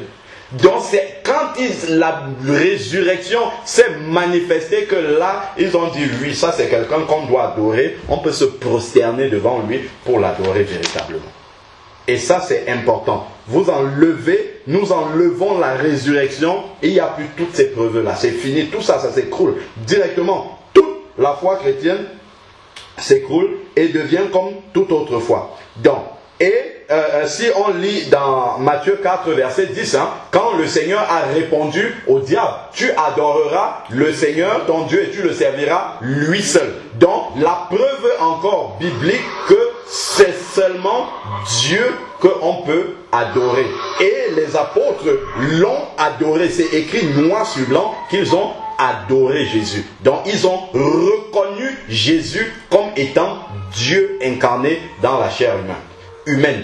Éphésiens 2:20 dit que nous sommes fondés sur les prophètes et les apôtres, Jésus-Christ étant la pierre angulaire. Donc notre foi doit être celle des apôtres. Si nous n'avons pas la foi apostolique, nous lisons dans 1 Corinthiens 15 du verset 1 au verset 2, nous aurons cru en vain. L'apôtre Paul a dit, l'évangile que je vous ai annoncé, dans lequel vous persévérez, autrement vous aurez cru en vain. Donc si nous croyons simplement comme ça dans un évangile qui n'a pas ces preuves-là, nous croyons en vain. Donc c'est pour ça que vraiment, ce sont des vérités que nous devons chèrement garder dans notre cœur et prendre clairement position par rapport à ça, afin que notre foi ne soit pas vaine. Alors, prenons maintenant... j'ai dit tout à l'heure que la résurrection prouve que Jésus est le Fils de Dieu. Et les disciples, même eux, ils ont, les Juifs, autant pour moi, quand Jésus a appelé Dieu son Père, ils ont compris qu'il disait qu'il est Dieu lui-même. Regardons Romains chapitre 1, du verset 1 au verset 4. Romains 1, 1 à 4.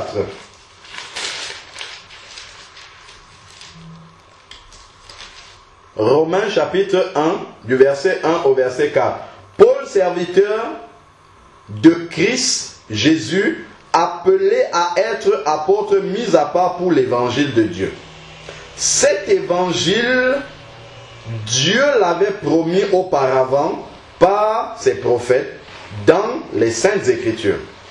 Il concerne son Fils Jésus, né de la descendance de David selon la chair, et déclaré Fils de Dieu avec puissance selon l'esprit de sainteté par sa résurrection d'entre les morts. Amen.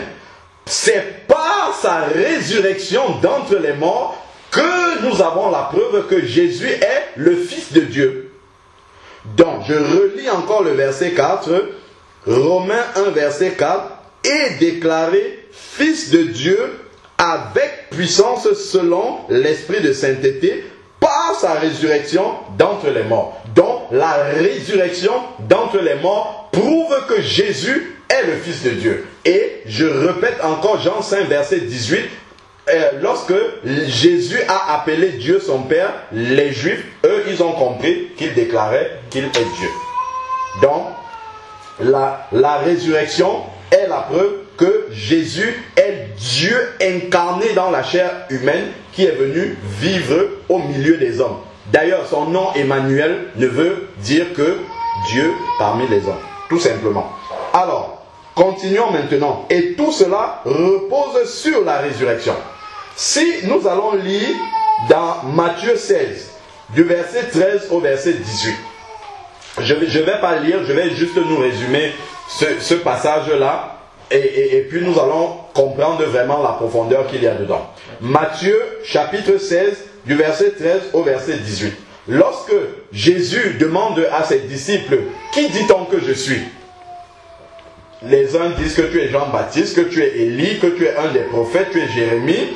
Et après, Jésus demande, qui dites-vous, vous maintenant mes disciples, qui dites-vous que je suis? Et Pierre va dire, tu es le Christ, le Fils du Dieu vivant. Et Jésus va dire, ce n'est pas la chair et le sang, c'est-à-dire ce n'est pas un être humain qui te l'a révélé, mais c'est Dieu qui te l'a révélé. Et qu'est-ce que Jésus va dire après? Jésus va dire, tu es Pierre, c'est-à-dire tu es un petit caillou, tu es Pétros. Et sur cette pétra, sur cette pierre, c'est-à-dire le rocher de la révélation que tu viens d'avoir, que je suis le Fils de Dieu, mon église sera bâtie. Sur cette pierre, dont l'église est fondée sur la révélation que Jésus est le Fils de Dieu. Si Jésus n'est pas le Fils de Dieu, l'église n'est fondée sur rien du tout. Elle est fondée sur quelque chose d'amovible. Donc, l'église est fondée sur la révélation que Jésus est le Fils de Dieu. Or, nous venons de lire dans Romains 1 au verset 4 que qu'est-ce qui prouve que Jésus est le Fils de Dieu? C'est la résurrection.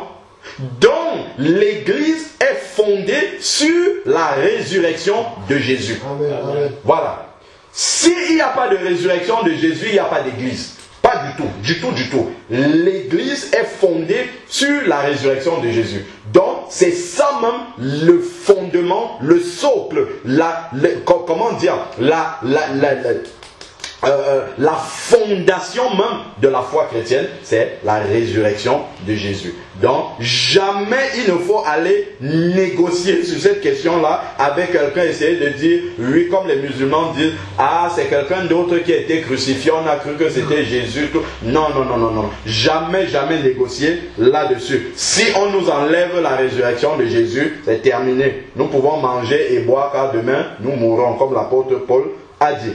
Alors, donc, l'église est fondée sur la résurrection. Si, d'ailleurs, c'est 1 Corinthiens 15, verset 32 qui dit, si les morts ne reviennent pas à la vie, mangeons et buvons car demain nous mourrons. Donc, notre foi est vaine s'il n'y a pas la résurrection des morts. Alors,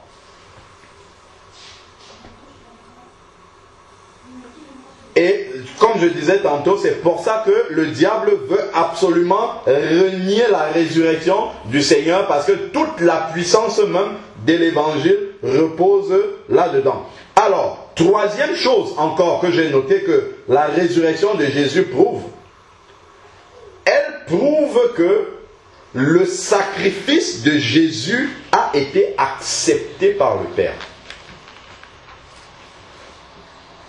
Et ça, c'est quelque chose de capital. Parce que si le sacrifice de Jésus n'a pas été accepté par le Père, quand quelqu'un vient à la foi, qu'est-ce qu'il fait? Il confesse Jésus comme Seigneur et Sauveur. C'est-à-dire que Jésus a pris ses péchés à sa place. Imaginons-nous que le Père n'a pas accepté le sacrifice de Jésus. Ça veut dire que le fait que Jésus ait été à la croix, ça n'a pas suffi pour que nos péchés soient pardonnés. En quelque sorte, nos péchés sont encore sur nous. Romains 3, verset 23. Tous ont péché et sont privés de la gloire de Dieu. Romains 6, verset 23.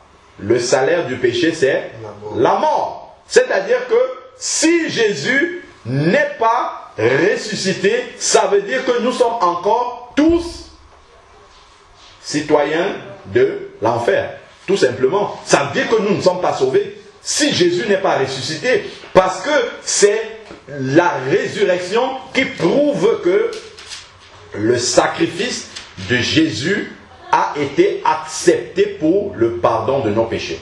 Que le Seigneur a pardonné effectivement tous nos péchés. Regardons, déjà dans l'Ancien Testament, il y a une mention de cela. On va faire la comparaison justement. Si nous prenons Exode 28, Exode 28, chapitre 30, verset 35. Exode 28, verset 35. Exode 28, verset 35 nous dit: Aaron s'en revêtira pour faire le service. Donc Aaron était le premier sacrificateur. Le son des clochettes s'entendra quand il entrera dans le saint lieu devant l'Éternel, et quand il en sortira de la sorte, il ne mourra pas. Dans l'Ancien Testament, dans la loi de Moïse, le souverain sacrificateur entrait dans le lieu très saint pour offrir au Seigneur des sacrifices. D'accord? Pour offrir des sacrifices pour le pardon des péchés du peuple tout entier. Or, la présence de Dieu était quelque chose auquel le commun du peuple n'avait pas accès, sinon il mourrait. Tu entrais dans la présence de Dieu, tu étais foudroyé tout de suite. Donc, seul le souverain sacrificateur pouvait entrer dans la présence de Dieu, et encore une fois par an, pour faire justement le sacrifice en vue du pardon des péchés du peuple. Et ce que le verset 28 est en train de nous décrire dans un premier temps, c'est qu'on attachait des clochettes sur c'est un fil hein, avec des clochettes sur les pieds du souverain sacrificateur, les jambes. Donc quand il marchait, on entendait les clochettes et on savait qu'il est vivant. Si on n'entendait plus les clochettes, ça veut dire qu'il avait été foudroyé dans la présence de Dieu et qu'il était mort. À savoir, Dieu déjà n'a pas pardonné ses propres péchés et les péchés du peuple aussi ne sont pas pardonnés. Donc le souverain sacrificateur ne sortait pas. Le verset 28, en fait ici, le verset 35 du chapitre 28 d'Exode, montre justement que lorsque le souverain sacrificateur sortait de la présence de Dieu, ça voulait dire que Dieu avait agréé le sacrifice qu'il avait offert pour le pardon des péchés du peuple. Donc, les péchés du peuple étaient pardonnés. S'il restait et qu'il mourait là-bas, ça veut dire que les péchés du peuple n'étaient pas pardonnés. C'est exactement ce qui s'est passé pour Jésus. Jésus s'est offert lui-même. Il n'est pas allé offrir les animaux, les boucs, les agneaux comme dans l'Ancien Testament. Il est allé s'offrir lui-même. Et le fait qu'il ressorte vivant du tombeau est la preuve justement que Dieu a agréé. Et puis Hébreu explique ça en détail, mais on ne va pas rentrer dedans. C'est la preuve que Dieu a agréé le sacrifice de Jésus. De la même façon que le souverain sacrificateur sortait du lieu très saint, vivant, de la même façon, Jésus qui revient de la mort vivant après s'être offert lui-même en sacrifice, c'est la preuve que Dieu a agréé justement le sacrifice de Jésus. Dieu a accepté le sacrifice pour le pardon de nos péchés. Donc le pardon de nos péchés, justement, c'est la résurrection qui nous prouve, qui nous donne l'assurance que nos péchés ont été pardonnés. Prenons Hébreux 9 du verset 11 au verset 12. Hébreux 9 verset 11 à 12.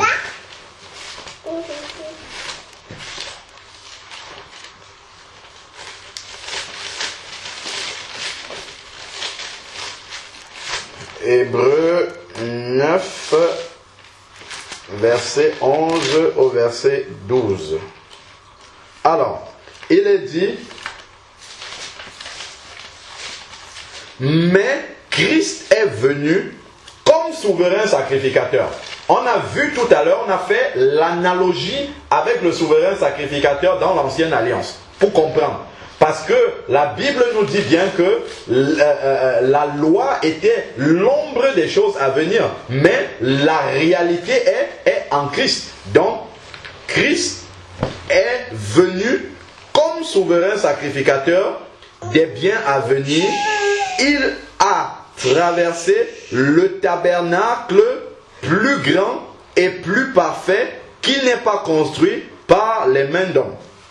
C'est-à-dire qu'il n'est pas qu'il n'est pas de cette création. Verset 12. Et il est entré une fois pour toutes dans le sanctuaire, non avec le sang des boucs et des veaux, mais avec son propre sang, c'est ainsi qu'il nous a obtenu quoi? La rédemption. Amen. C'est la résurrection qui est le gage même, la preuve même de notre salut, de notre rédemption, de la remission de nos péchés, du pardon de nos péchés. Parce que, justement, il est entré comme le souverain sacrificateur, entré pour offrir des boucs. Lui, il est entré pour offrir son propre sang.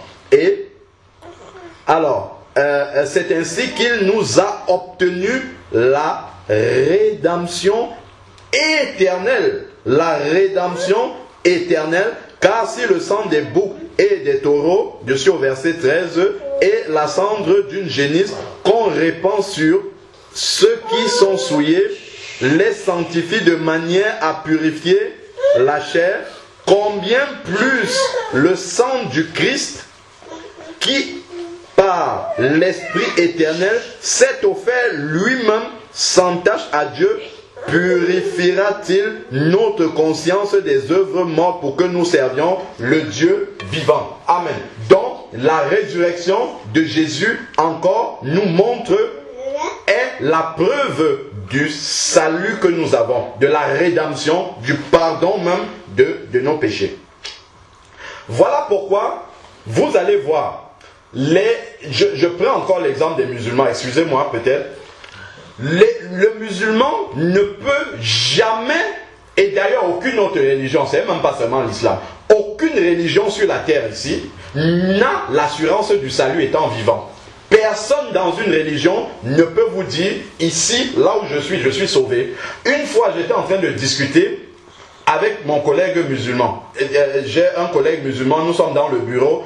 C'est quelqu'un qui est vraiment versé dans le Coran, tout ça. Et il aimait beaucoup échanger avec moi. Un jour, on était en pleine discussion comme ça. Je lui dis, je suis sûr que si je meurs à l'instant-ci, je vais au ciel directement. J'ai cette certitude-là. Et ça ne dépend pas de moi, ça dépend de Jésus. Il était scandalisé, il a parlé en arabe. Pourtant, c'est quelqu'un qui est très tempérant. Hein. C'est quelqu'un qui est vraiment posé, mais il n'a pas supporté. Il s'est exclamé en arabe et il est sorti du bureau. Il a dit blasphème en fait. Il a dit tu as blasphémé. Mais après quelques instants, il est venu s'excuser. Il m'a demandé pardon d'avoir parlé comme ça. Mais c'est quelque chose qui insupporte les hommes de cette terre. Que nous puissions dire que nous sommes sauvés avant même d'être morts. Pour l'islam, il faut mourir, il faut descendre d'abord qu'on pèse les bonnes œuvres des mauvaises œuvres et on ne sait jamais est-ce qu'on a plus de bonnes œuvres que de mauvaises et on va passer un peu par l'enfer avant de monter. Les catholiques même vont dire qu'il faut d'abord aller dans le purgatoire, tout ça. Mais les chrétiens, 1 Jean 5 au verset 13, ça c'est un verset que nous devons garder précieusement dans le cœur. 1 Jean 5, verset 13, nous dit clairement, car je vous l'ai écrit afin que vous sachiez. C'est quelque chose que nous devons savoir.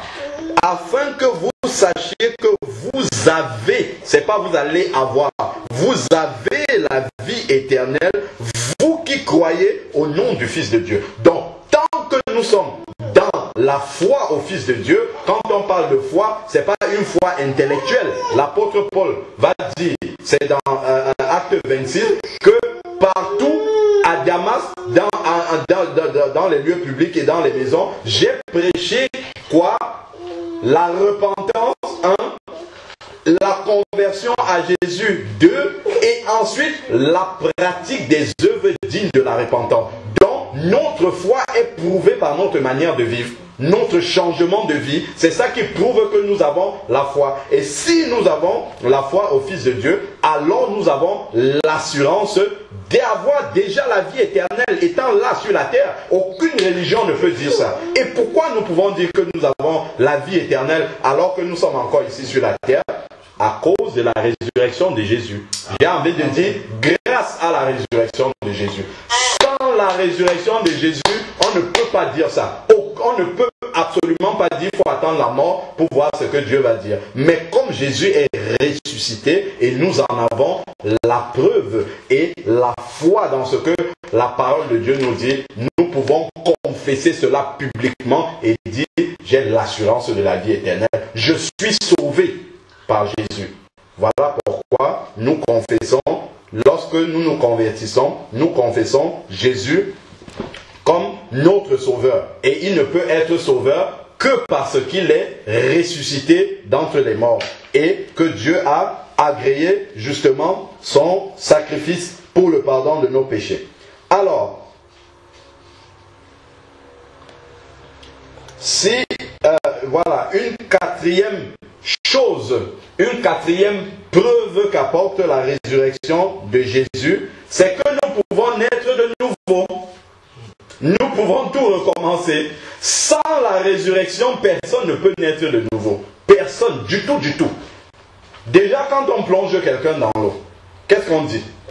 Le jour du baptême, quand on plonge quelqu'un dans l'eau, c'est le symbole de la mort à l'ancienne vie. Et lorsqu'il ressort de l'eau, la résurrection à une nouvelle vie, à l'image justement de la résurrection de Jésus. S'il n'y a pas la résurrection de Jésus, s'il y a juste la croix, ok, il y a la croix, donc on peut mourir, mais on ne peut pas ressusciter à une vie nouvelle. Donc, le salut serait incomplet sans la résurrection. Oui, il y a la mort à notre ancienne vie, mais nous restons dans le tombeau. Nous ne ressuscitons pas pour recommencer une vie entièrement nouvelle avec le Seigneur. Si nous prenons Romains 6, verset 4, dont la résurrection est une preuve que nous pouvons naître de nouveau. S'il n'y a pas la résurrection, pas de nouvelle naissance possible, donc nous continuons avec notre vieille nature, nous continuons avec notre ancienne personne qui est, comment dire, sous l'empire du péché et qui est destinée à la perdition. Alors, Romains chapitre 6, verset 4. Nous avons donc été ensevelis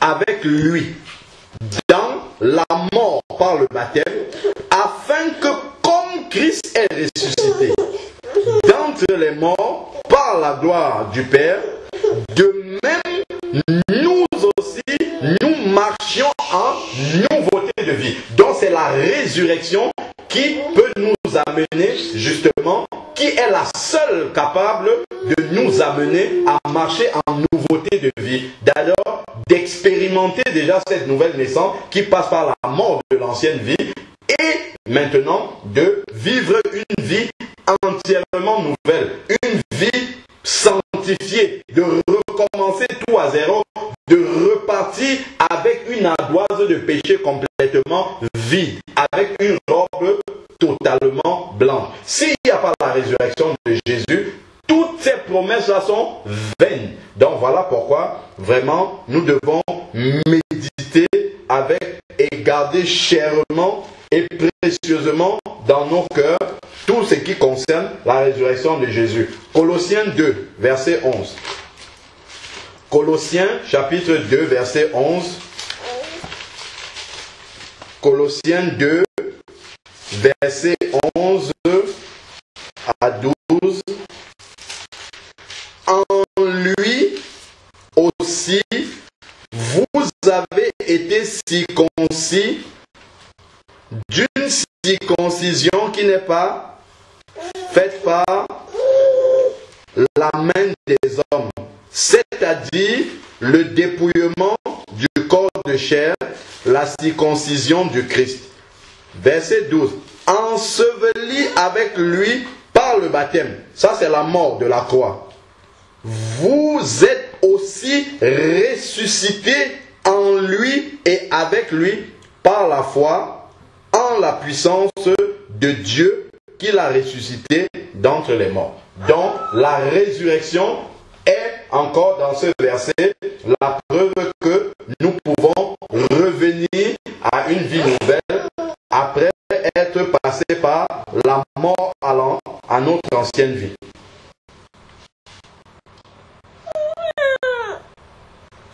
Et de la même manière que c'est la puissance même du Saint-Esprit qui a ramené Jésus à la vie, de la même manière, c'est le même Saint-Esprit qui opère la nouvelle naissance dans la vie de quelqu'un. Voilà pourquoi Jésus va dire, si quelqu'un n'est né d'eau et d'esprit, c'est dans Jean 3 qu'il le dit à Nicodème, il ne peut voir le royaume des cieux.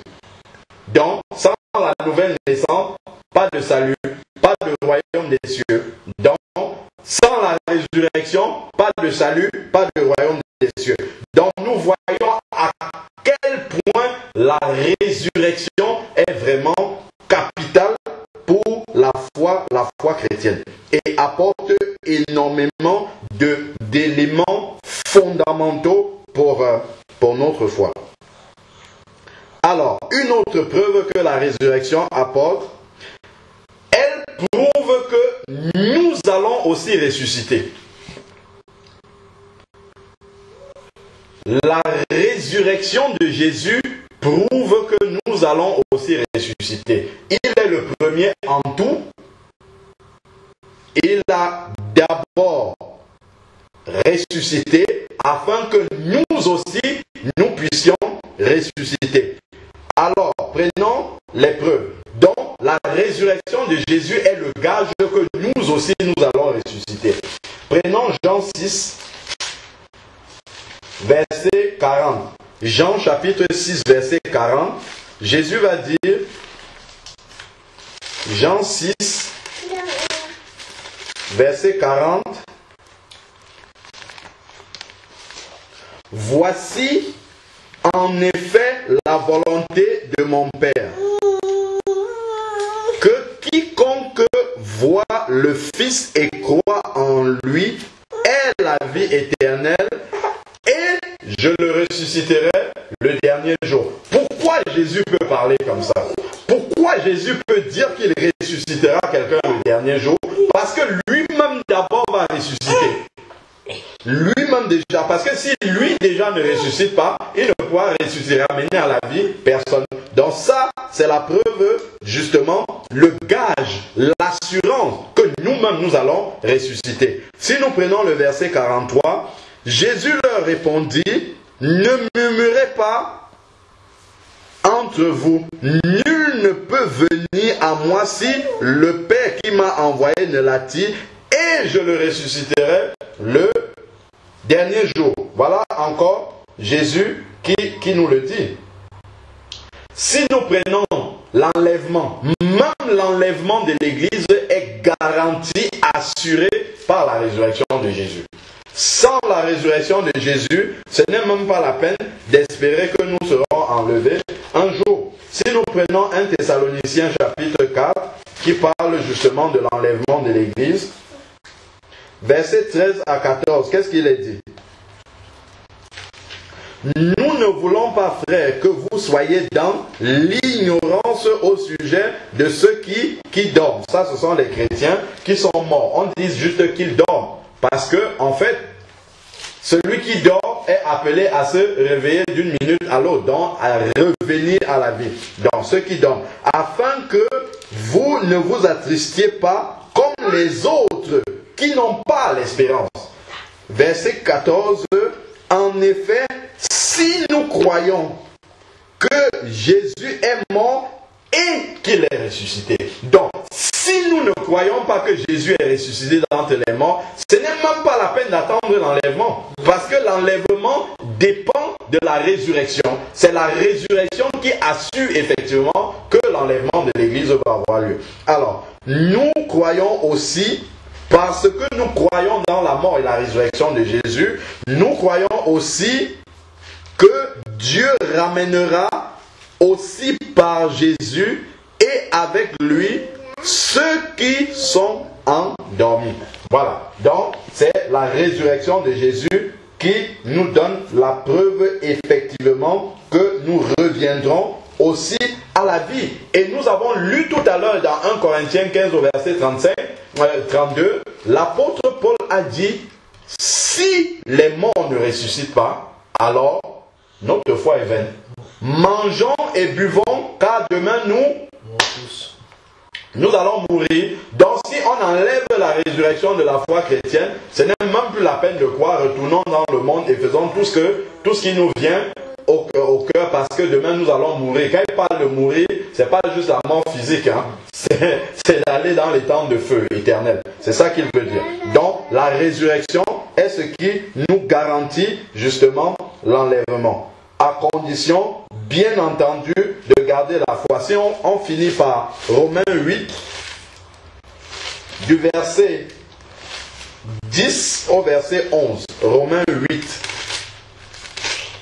verset 10 à 11. Ces enseignements sont vraiment pour fortifier notre foi et nous donner vraiment les bases même de la conviction même de notre foi chrétienne et des implications que cela a dans notre marche pratique de continuer à nous accrocher au Seigneur. Romains 8, verset 10.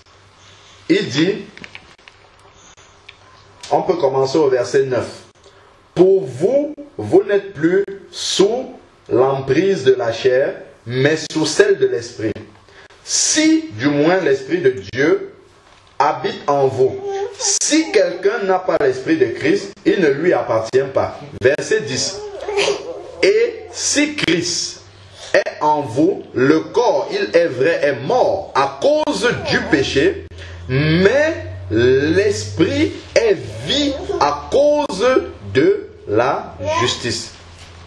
Et si l'esprit de celui qui a ressuscité Jésus d'entre les morts habite en vous, celui qui a ressuscité Christ d'entre les morts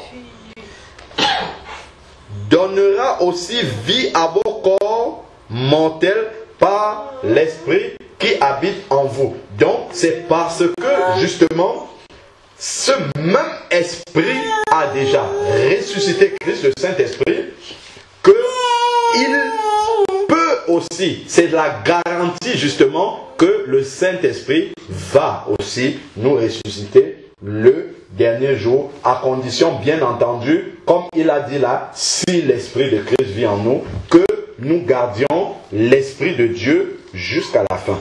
Ça, c'est vraiment quelque chose de très important. Donc, voilà en gros ce que le Seigneur a mis sur mon cœur en ce qui concerne la résurrection. C'est vraiment un message d'encouragement encore pour nous, hein, que nous puissions vraiment avoir cette ferme assurance là quand nous marchons avec le Seigneur, que puisque le Seigneur est ressuscité d'entre les morts, vraiment toutes les promesses que nous avons dites, déjà énoncées concernant la croix, sont garanties et que nous avons l'assurance même de passer l'éternité auprès du Seigneur parce qu'il est ressuscité d'entre les morts. Toute notre foi prend tout son sens lorsque justement nous avons la certitude que Jésus est ressuscité d'entre les morts. Comme nous avons vu dans Acte 2, l'apôtre Pierre, le premier message qu'il a prêché lorsque l'Église est née le jour de la Pentecôte, c'était sur la résurrection de Jésus. Et les apôtres ont toujours prêché avec force sur la résurrection de Jésus, parce que c'est dessus que repose toute l'essence même, toute la puissance, toute la différence de la foi chrétienne avec tout ce qu'on peut rencontrer dans ce monde. Donc, gardons précieusement ce message dans nos cœurs concernant la résurrection et soyons dans l'attente et la certitude de notre propre résurrection, et cela nous encourage à continuer, à persévérer, à marcher avec le Seigneur chaque jour, sachant que comme Christ est déjà ressuscité d'entre les morts, nous aussi, la trompette sonnera, qu'on soit vivant, qu'on soit déjà sous la terre, la trompette sonnera et l'Esprit de Dieu qui est en nous entendra le son de cette trompette-là et nous monterons dans la présence de Dieu. Amen. Et tout cela repose sur la résurrection du Seigneur Jésus. Amen.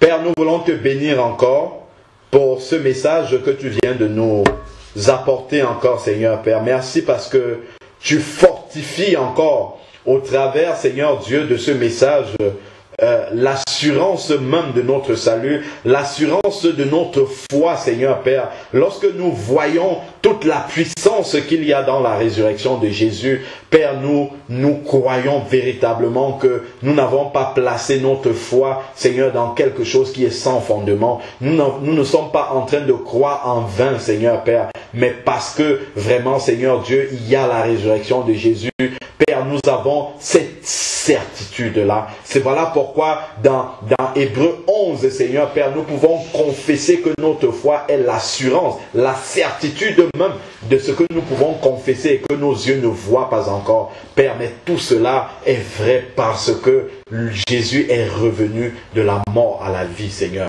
Père, donne-nous de garder chèrement cette vérité-là dans nos cœurs. Qu'elle continue, Seigneur Dieu, à être la source de notre motivation, Seigneur Dieu, pour que nous continuions à persévérer avec toi, mais aussi que nous amenions à toi, Seigneur Dieu, ceux qui ne sont pas encore au bénéfice de cette résurrection, Seigneur Père. Ceux qui sont encore sous l'empire du péché, de la domination de la chair, Seigneur Père, ceux qui sont encore sur le chemin large. Oh Père, que ce message puisse être un encouragement encore, Seigneur Dieu, afin que nous puissions conduire cela jusqu'à toi.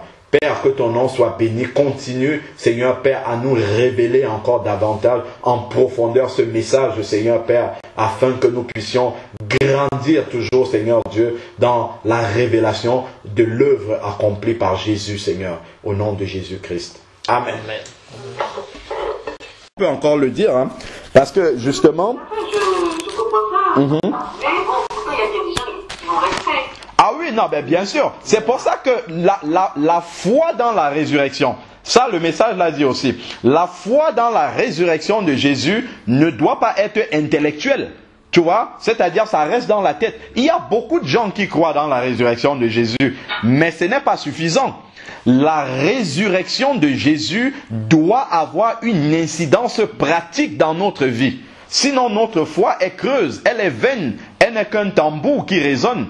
Hein? Donc, si la résurrection de Jésus n'entraîne pas déjà, 1, la repentance, 2, la conversion, 3, la pratique des œuvres dignes de la repentance. Je vais carrément lire le passage de Paul, hein, devant le roi Agrippa. C'est dans Actes 26, verset 19. Acte 26, verset 19 nous dit: en conséquence, roi Agrippa, je n'ai pas désobéi à la vision céleste, mais à ceux de Damas d'abord, puis de Jérusalem, dans tout le pays de Judée, puis aux païens, j'ai annoncé 1, la repentance, 2, la conversion. Repentance, c'est Proverbe 28, verset 13. Celui qui confesse, celui qui cache ses transgressions ne prospère pas, mais celui qui les confesse et qui les délaisse. Donc un changement radical de vie, s'il n'y a pas ce changement radical là, c'est même pas la peine de parler de repentance. Donc, plus la conversion à Jésus, c'est-à-dire accepter Jésus comme son Seigneur et son Sauveur. La résurrection entre en compte dans le cas du Sauveur pour le pardon des péchés, mais il faut aussi accepter Jésus comme son Seigneur, c'est-à-dire de se soumettre à sa parole, de soumettre notre vie à sa parole, sinon nous croyons en vain. Ensuite, avec, et ça c'est très important, la fin du verset là est capitale, avec la pratique des œuvres dignes de la repentance. Là, le message n'a pas dit, et là, il ne faut pas se tromper là-dessus, hein. On n'a pas dit que quelqu'un qui croit simplement comme ça, oui, Jésus est ressuscité, c'est bon. Non, pas du tout. Ça serait trop simple. Ça serait trop simple. C'est qu'il faut d'abord avoir la foi, hein, ça c'est la première chose, avoir la foi que effectivement Jésus est revenu à la vie. Maintenant, puisqu'il est revenu à la vie, et qu'il est d'abord passé par la croix, il y a tout ce qu'on a vu sur le message de la croix. Tout cela, ce n'est que lorsque nous entrons vraiment dans la pratique de tout ce que nous avons vu sur le message de la croix, que là, nous pouvons dire que nous croyons véritablement que Jésus est ressuscité. Parce que je peux dire, bon, ok, je crois, mais si je crois et que ma vie n'est pas changée, c'est pas une preuve que je crois, parce que si on regarde, même les démons croient aussi.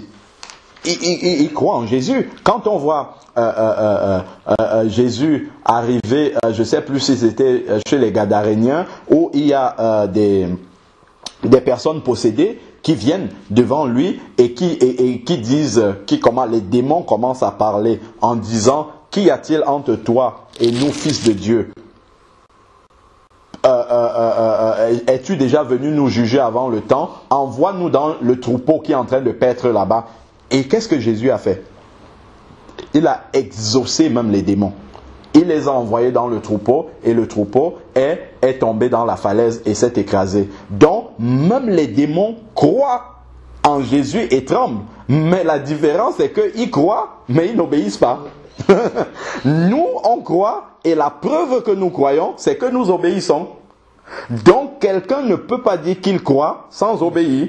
C'est une fausse foi. La foi n'est réelle que parce qu'il y a l'obéissance derrière. Voilà Jean 14 qui ne parle que de ça. Celui qui m'aime, il gardera ma parole. Celui qui m'aime sera aimé de mon Père, je me manifesterai à lui, ainsi de suite. La preuve que véritablement nous aimons le Seigneur, c'est que nous gardons sa parole. La preuve que nous avons réellement la foi, c'est que nous obéissons. Donc, la résurrection, c'est pas simplement quelque chose que nous devons admettre intellectuellement comme ça, sans que cela n'ait une incidence dans notre vie. Voilà pourquoi on a d'abord balayé tout le message de la croix. Il y avait tellement de choses qu'on a dit. Le message de la croix doit nous amener à pardonner comme le Seigneur a pardonné. Le message de la croix doit nous amener à renoncer à nous-mêmes. Le message de la croix doit nous amener à crucifier notre chair, et ainsi de suite. Et ça, si nous croyons à la résurrection, tout cela d'abord doit être vrai dans notre vie. Tout le message de la croix, c'est la preuve véritablement que nous croyons à la résurrection. Sinon, notre foi dans la résurrection sera simplement intellectuelle, ça restera dans la tête, mais la preuve, s'il n'y a pas de preuve matérielle dans notre vie, nous aurons beau croire à la résurrection, nous n'avons pas du tout l'assurance de la vie éternelle. C'est vrai que peut-être il faut encore le repréciser, mais ça c'est une vérité claire sur laquelle on ne peut même pas revenir. Et il y a des versets qui l'attestent. Et Romains, si je vais encore relire tout doucement, et je crois que ça va paraître encore plus clair. Romains 8 qu'on a lu, le tout dernier verset qu'on a lu avant d'arrêter. On va aller tout doucement parce que tu as dit, il y a des personnes qui peuvent rester pendant l'enlèvement et se faire des illusions. Ça c'est vrai. Prenons Romains 8 verset 9. Il dit, pour vous, il parle aux chrétiens déjà. Donc, les Romains sont des chrétiens, il s'adresse aux chrétiens.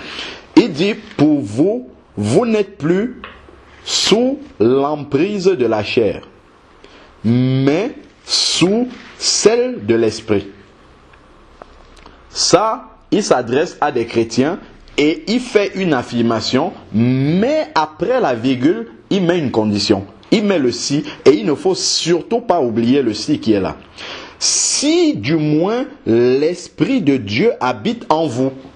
Donc, si l'Esprit de Dieu n'habite, parce que nous savons bien que quelqu'un peut avoir le Saint-Esprit, et le Saint-Esprit s'attriste, et à force de s'attrister, le Saint-Esprit finit par partir. Et là, justement, la personne va rester dans les illusions. Il dit, il ne lui appartient pas. Si quelqu'un n'a pas l'Esprit de Christ, il ne lui appartient pas. Après, maintenant, il dit, et si Christ est en vous. Donc, il faut déjà que le Seigneur soit en nous, pour parler de résurrection même, pour avoir l'espérance d'être enlevé ou de ressusciter d'entre les morts et monter dans la présence de Dieu. Il faut déjà que Christ soit en nous. Et être en nous, c'est pas à un moment déterminé. Il faut que Christ reste en nous jusqu'au bout. Si l'enlèvement nous trouve quand nous sommes déjà morts, il faudrait qu'en mourant, que nous ayons Christ au moment où nous sommes morts. Parce qu'il va nous ressusciter si nous sommes morts en étant prêts pour l'enlèvement. Ça, c'est très important à le dire, à dire.